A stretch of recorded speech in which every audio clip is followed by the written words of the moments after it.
And remember, for us in UPS, we normally use what here, somebody? Margin, isn't it? We normally take profit margin times what, if you are recalling this? Cost of sales, really? Huh? Remaining, isn't it? Remaining stock, which arises out of what here, somebody intra-sales, trading between related parties, trading between related parties, trading between related parties, trading between related parties. Is that okay? Right.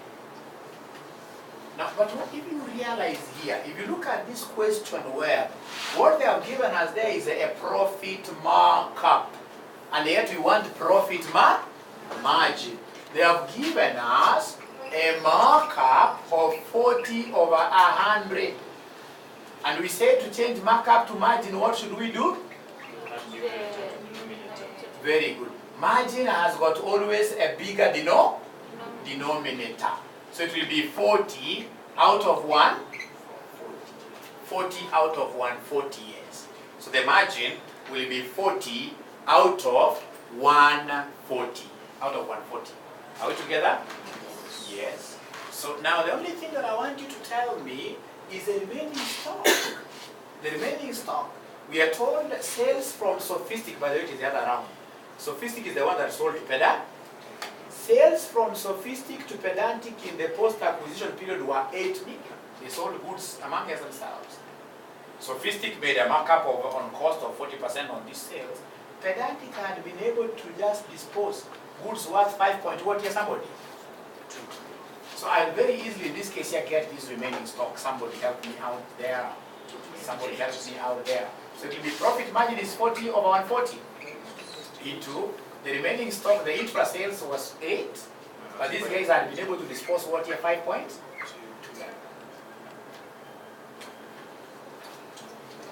Which gives us 2.8. No, 2.8 times 40 over 140. 0.8. So remember, these goods we sold them amongst ourselves, and they have not found their way to third parties. So they are still there with the profit. One of the entities here, Sophistic, claims to have obtained a profit from a relative. So profit, goods with profit. Remember, IAS 2 tells us that we should never have items, stocks in this case here, with profits. Stock items here should always be on cost. So it means that our inventory is overstated. And I told you, the moment you have your UPS, 2 things. UPS always do it what? Do what with it? You add to cost of sales. You subtract from inventory. So do we have cost of sales here? Yes, because remember, the moment your inventory is overstated, your cost of sales will always be under. So to make good, we have to mark up that cost of sales. You have to decrease the cost of sales. If your closing inventory has this profit, which is an overstatement, closing stock will always be added. So we add it to closing cost of sales again. And then subtract it from where? In the statement of financial position, inventory is not given. So what should we do? Cry? We less it from? Where do you normally get inventories? Current assets. So from your current asset, come and subtract in this case here 0.8. So minus 0.8. And by the way, the 0.8 that you got, remember, our figures are supposed to be in thousands. Our figures are supposed to be in thousands. So the 0.8 was 0.8 million, isn't it? Yes. So it's supposed to be 800, isn't it? Sorry for that. So it's supposed to come here. It's supposed to be 800, eh? Yes. So 8,000. That one is 8,000. 8,000? The 0.8 is 800. No. No, let us be very keen here. What are we supposed to subtract here? 8,000, 8,000, isn't it? Yes. How about this 0.8? The 0.8 is in terms of? 0.8. It is supposed to be made like that. No. This No. So that we don't confuse, look at it. Look at our figures. It's supposed to be 40 over 140 into, it's supposed to be 8,000 minus 5,000, what is about? 200. So all our figures are in terms of thousands. 1,000. So that you don't confuse. So is it 800? Yes. So the 800, so come and add 800 here to cost of sales. Sorry for that. 800 to cost of sales. And then we come and subtract 800 again from where? From the current assets, isn't it? Minus 800. Minus 800. Minus 800. Minus 800. Minus 800. Aha. Let's continue, my good students. Let's continue. Look at note number 1. Note number 1. At the date of acquisition, the fair values of sophistic assets were equal to their carrying amount, with the exception of an item of plant, which had a fair value of $2,000. I know it's 2 million, but to be consistent, if they say we chop 3 zeros up there, be chopping 3 zeros even as you read. So $2,000 in excess of its carrying what here? Remember, ladies and gentlemen, all our assets, if possible, should be carried at market value, fair value. So we have a situation in this case here where the carrying amount of some plant there was lower. They did in this case here some kind of revaluation and realized that we should have kept that particular item of plant at a higher amount. So the moment, that is a very easy adjustment that I should do. We are told in this case here that with the exception of an item of plant, which had a fair value of $2 million in excess of its carrying amount, meaning that carrying amount was lower. Meaning that we carried it here, we carried this amount, the plant to our PPE with what here somebody a lower amount. Now that we have known that it's supposed to fetch higher, what do we do? The first adjustment you add, isn't it? Increase the value of your plant. So they come and say plus what here somebody? Plus 2,000, isn't it? So plus 2,000, plus 2,000, plus 2,000, plus 2,000, my pen has a problem. Plus 2,000, eh? Plus 2,000, plus 2,000, plus 2,000, plus 2,000. Okay. Now, the moment I realize that there is an understatement of plan, I will recall very fast as a student who's of group accounts that there will be what here and realize profit on fixed up. UPFA. You know, these things go together. You know, this is like some memorization. You have to memorize. So the moment I can see there is some value of plant which was left out of our accounting division, it means that this amount has not been depreciated. Yes. So straight away, it had a remaining life of how many years? Somebody there? 5. So Fistic has not adjusted the carrying amount of its plant as a result of the fair value what here? Somebody? Yes. So could you kindly give me depreciation very fast? Give me a working for depreciation. Give me a working for depreciation of that plant. Remember, this is straight line. And they even don't give you the resale. They don't even give you the disposal value, the scrap value. So even if that is the case, then I'll take this amount which has been not accounted for. Is it 2,000? Divided by what here? Somebody? 5 years. That will be depreciation per what here? Somebody? Per annum. But remember, this asset belongs to who? This asset belongs to who? Sophistic. And Sophistic was ours in the group for how many months? So depreciation accrues with time. So this has to be time prorated. So times what here? Somebody? It has to be time prorated. It has to be time prorated. It has to be time prorated. It has to be time prorated. It has to be time prorated.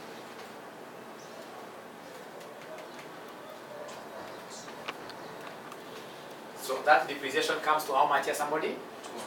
What do you think in this case here will we do to this depreciation?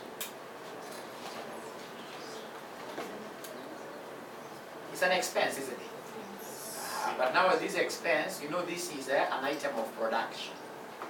So an item of production plan, that cost should go to cost of what? If you are told that this particular item was, for example, a distribution van, then that depreciation would have gone to what here? Somebody distribution? So it depends on what really you are depreciating. If you are depreciating plant is normally used for product, and depreciation of productivity items normally goes to cost of what here? So should I add it there or subtract? It's a cost. A new cost you have discovered, isn't it? So plus what here, somebody? Plus 200, isn't it? Plus 200, plus 200. Where else do you think am I going to take this depreciation? Very good. PPE. So PPE automatically, that means what here? A reduction in VAT. So minus what if you are following here, somebody? Minus 200, isn't it? So if I were you straight away in the spirit of a kind of memorization, because I've told you for you to be able to do this thing in 30 to 50 minutes in your exam, you have to kind of memorize some things. Depreciation of plant will always be added to cost of sales and subtracted from where? PPE. PPE. PPE. PPE.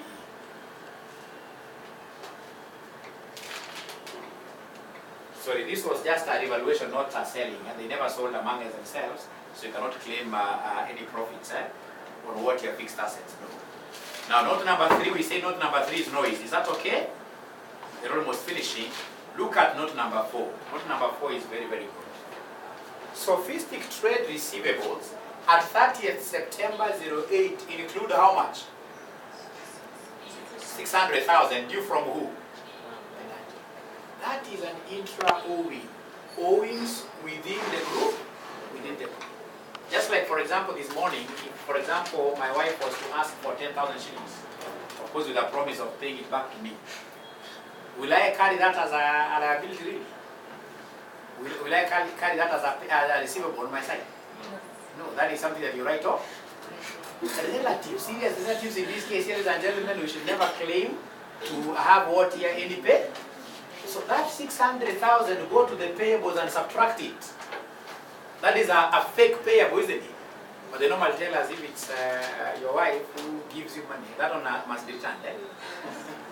Seriously? Okay, that one must be returned. But in this particular case, this is a genuine relationship. Parent subsidiary. If there is any intra-owing, those intra-owings must always be done on what you subtract. So I can see somebody who is claiming a fictitious payable there, which will never be paid. So sophistic, go to the payables. Where do we normally get payables, my friends? Current liability. So for current liabilities, we subtract how much here, somebody? Is it 600? No. Yeah, it is 600. No, it's 600. Let us first of all do it that way. Sophistic trade receivables. Oh, yeah, wrong. It should be on receivables. Current, what here, somebody? Assets. Sophistic trade receivables include 600 here due from who? From pedantic, which do not agree with pedantics corresponding what here, somebody? Trade pay. So straight here we have a fictitious receivable, which is how much here, somebody? Which you should subtract straight away. And then go to the trade payables, my friend. Trade payables, in this case here, you are seeing that pedantic on the other side has a payable of how much to sophistic. I want to get this from you. A payable of how much here? You know, if you look at, of course, the intra-owing here total was 600. Is that okay? The total was 600. But from what we are made to understand here is that pedantic had already released some money, which is cash intra. Over how much here, somebody? So according to pedantic, because they had released this money, the payable, their net payable is 400. But on the other side of the coin, sophistic has not received the 200 because the money is on the way. So they haven't adjusted their books. So still, they are claiming how much from pedantic? 600.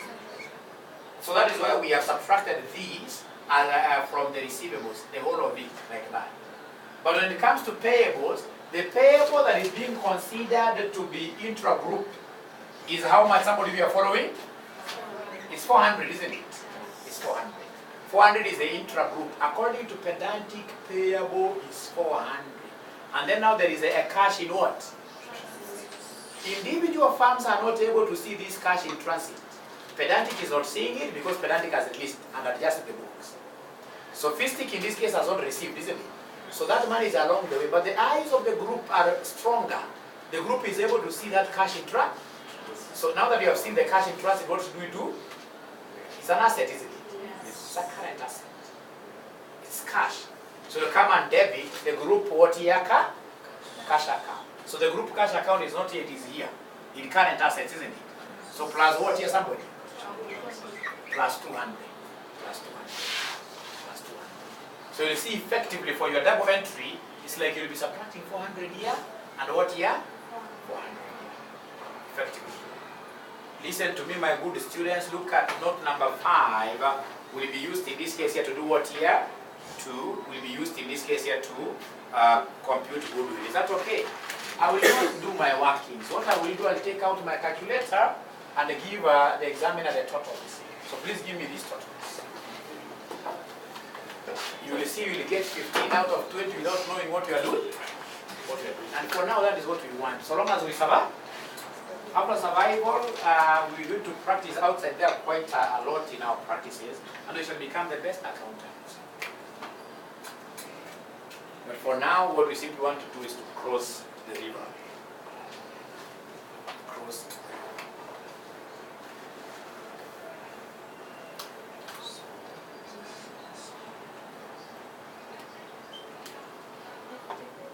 So for sales, what do we have here? Somebody for sales? For sales, what do we have there? 21,500. You happen to be having a, yes? 98. 19,000. Okay, 19,000. Come to the cost of sales. What do we have here in the cost of sales? 72,000. So what will be our gross profit?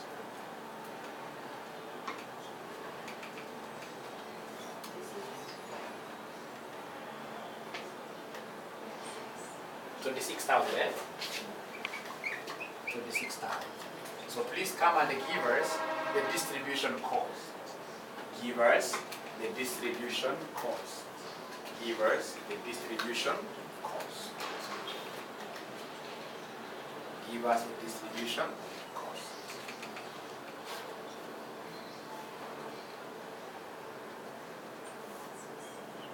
$7,600.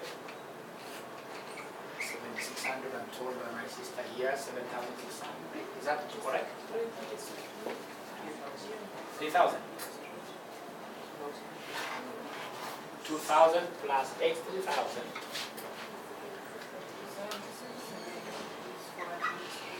Or administration is the one that goes to 7,600. Eh? How about finance cost?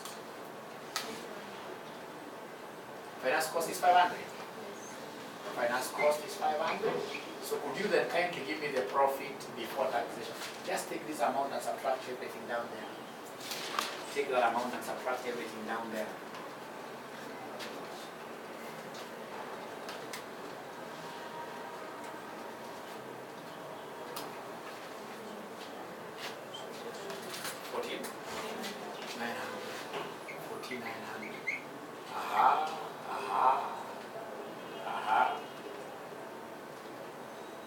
How about the taxation expense?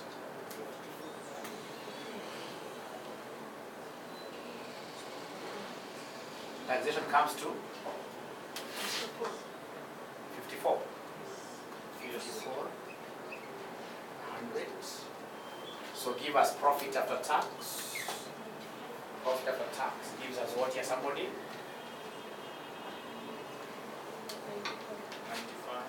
95, eh? Yes.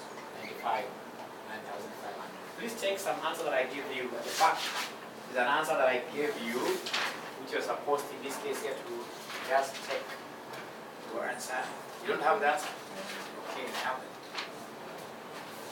It's good to get to know the answers. Pass this back there. So if you look at the revenue, or the same. If you look at the revenue, up there, the answer, are you able to see 98,000? Yeah. Look at the cost of sales, 72 what? 1,000. Look at the distribution cost, 3,000. If you look at everything, even this profit before tax is 4,900, isn't it? Correct. Look at profit for the year. Is it 9,500? 9,500. We'll be doing the appropriations later, but just imagine, by doing that, you've got all those money. You don't have to be a genius to do this, isn't it? So I don't know which method, because I happen to be knowing both. Would you want us to use T accounts or we do? No, we do that. You finish, isn't it? Yeah, so come to this statement of financial position. Come to the statement of financial position. Please give us the figures.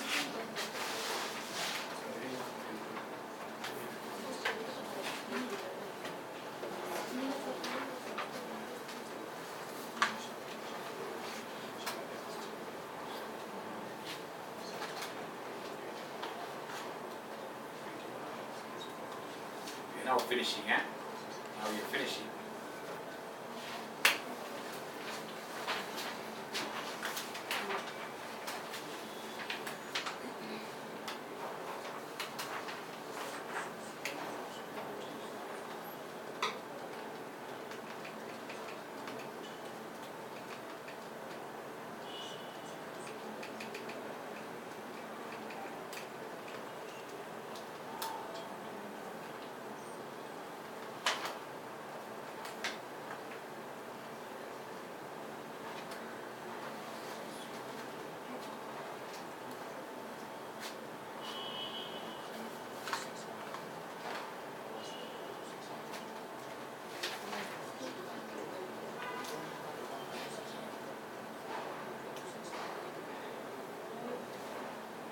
So what is the first figure giving us in this case here for property, plant and equipment?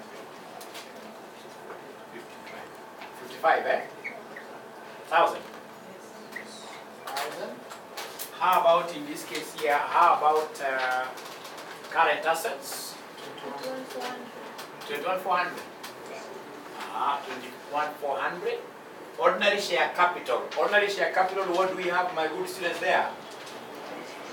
11,000. How about retained earnings? Retained, share premium. 8,000. Of course, all the others, we don't have them. Look at the 10% loan notes. 10% loan notes is how much here, somebody? 7,000. We have the current liabilities. Current liabilities will come to what here? 2,000? 12,500.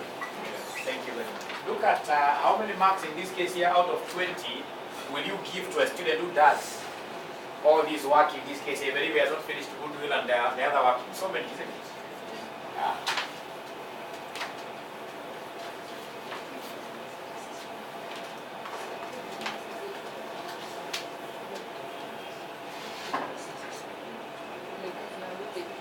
So I want us to do just one working, yeah? One working for goodwill. Just one working for goodwill. Goodwill is very easy for us here to compute, because normally what we look at the consideration paid by the parent company. The consideration paid by the parent. The consideration paid by the parent. In this particular case, the parent paid. Do you remember the number of shares? Were they 1,600? 1.6 million, isn't it? And they paid how much, or rather the share value was 6. So they transferred that value to acquire sophisticated. So 1.6 times 6 gives us what here, somebody? That is what they parted with to be able to get a 60% shareholding. So you simply take the 1.6 plus the 8, give you 9.6. You will come in this case here and add in this case here the NCI value at acquisition. NCI value at acquisition. NCI value at acquisition. So the NCI value at acquisition, somebody is how much? At acquisition, that is given in note number what here, somebody? Note number 5. Note number 5. Are you able to see in this case note number 5? The NCI, let us put these things in terms. The NCI at acquisition was worth what here, somebody? 5,900. So please give us the total value. the total value.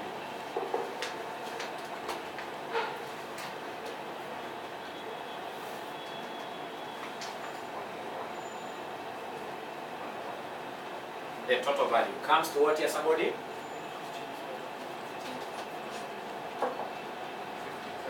15,500. 15,500. So look at what was acquired. What was acquired? So compare this with what was acquired from the subsidiary. So value acquired. Value acquired. Value acquired as measured by equity, as measured by equity, as measured by equity of subsidiary, measured by equity of subsidiary, equity of the subsidiary. So we have in this case here the share capital of the subsidiary.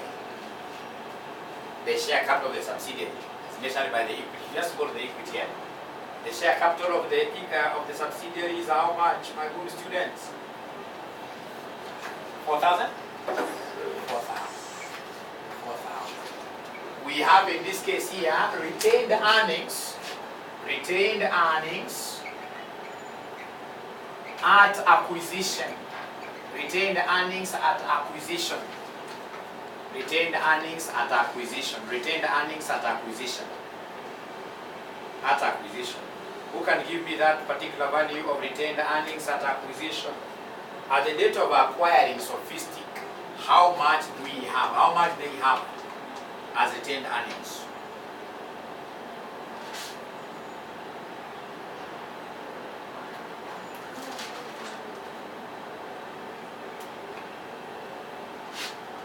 How much? Somebody? How much? 7,000? No. Look at the retained earnings at the end.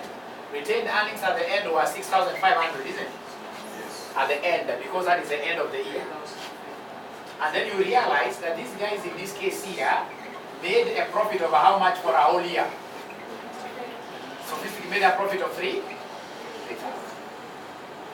But remember the date of acquisition was somewhere in between, 6 months. So you have to apportion this 3,000 into 2. 1,500, isn't it? So at the date of acquisition, then what was the retained earnings at the date of acquisition? So the profit in between is 1,500. So how do we get in this case the retained earnings at the date of acquisition here? I can see I'm being told that to stop there. So straight away, if they want more classes, more on this, they should join our online classes. Let them join our online classes. So yes.